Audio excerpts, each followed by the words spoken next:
So I went to Mecca University, and I remember there that I was studying in class and asking all the different questions and meeting with different scholars and people.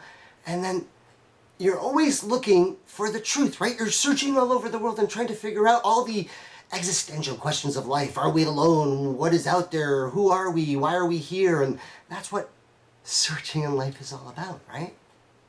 I said we're going to talk about some strange concepts today, so I want you to pay attention. And so all of us are searching for the truth and trying to figure it out. But we know that the world is not set up in a way where you just flip to the chapter that says truth and there it is. Life, as you know, is a strange journey. And so, as we always talk about pop culture and stories and the art of communication on the hotconflict.com website, I wanted to try and tell you guys a story. Now, of course, as in the truth and as it's disseminated, always, it doesn't happen overnight, and it can't happen in one time.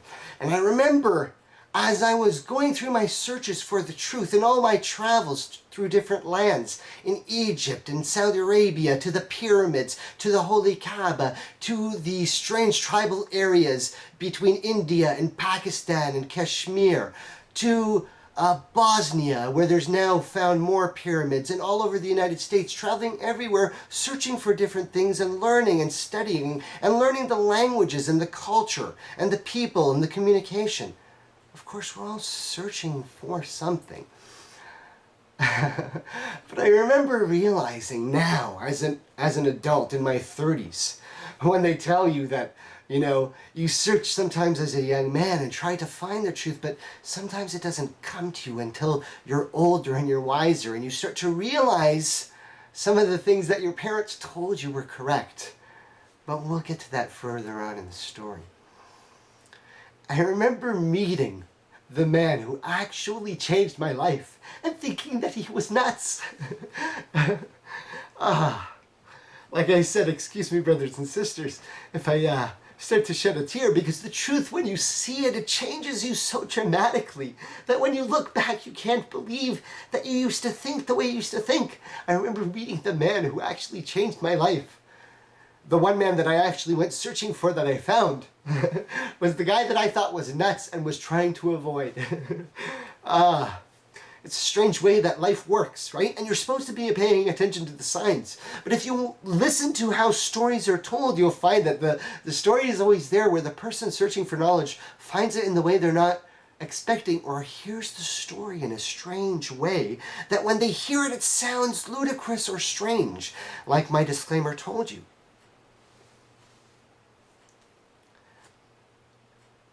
And so, of course, I'm going to tell you the story, but like in old traditions and many old traditions, you can't tell the whole story at one time. It takes forever, because we're talking about the truth.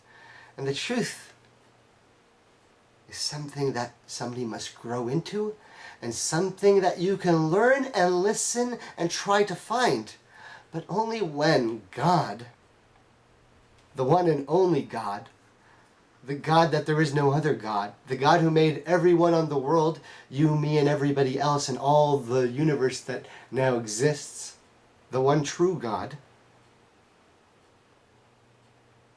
If you really want to know that kind of truth, then yes, you have to take time to digest it and understand. But still, I'll try to tell the story, and as always, if you're going to really try to tell the story, and get it so that you truly understand, you have to start from the beginning.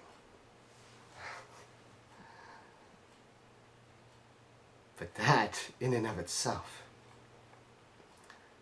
is a difficult task. So let's start at the beginning, where normal people start the story. In the beginning, there was light. The Nur, as we call it in Arabic, the light. That is the one true Lord. That is the description of the true Lord, the light, the Nur. And we know how the story goes, right? I'm not going to go through all of the details, but we must address some of the facts if you're able to follow the signs and follow the details. Now, this might get cumbersome and long, and so many people might get distracted. And the journey sometimes is the whole point. And so if you get distracted along the journey, then stop and come back. But listen to the story. And God created Adam. And God fashioned Adam out of clay and mud.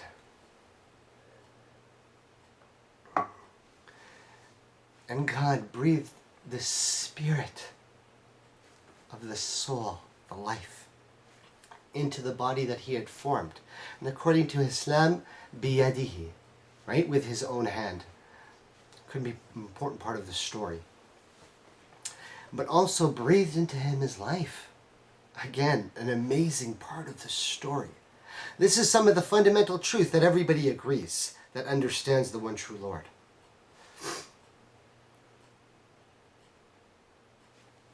And Adam came to life, and in the court of God there were already angels, also made of light, some of them having wings, but not having genders, and not having free will.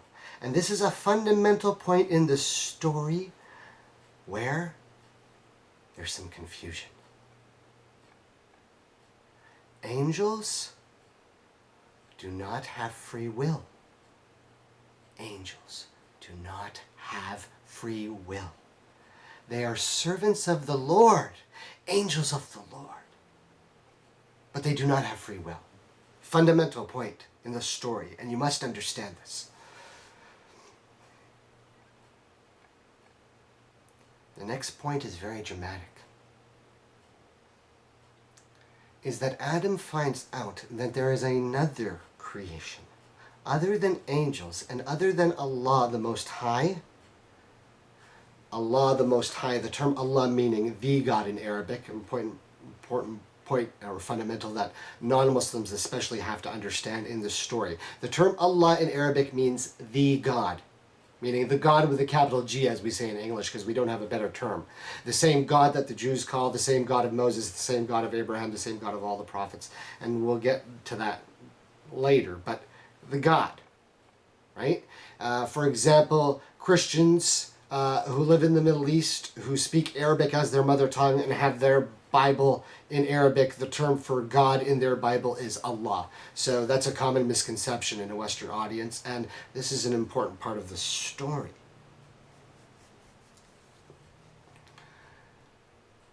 So Adam finds out that there's another form of creation.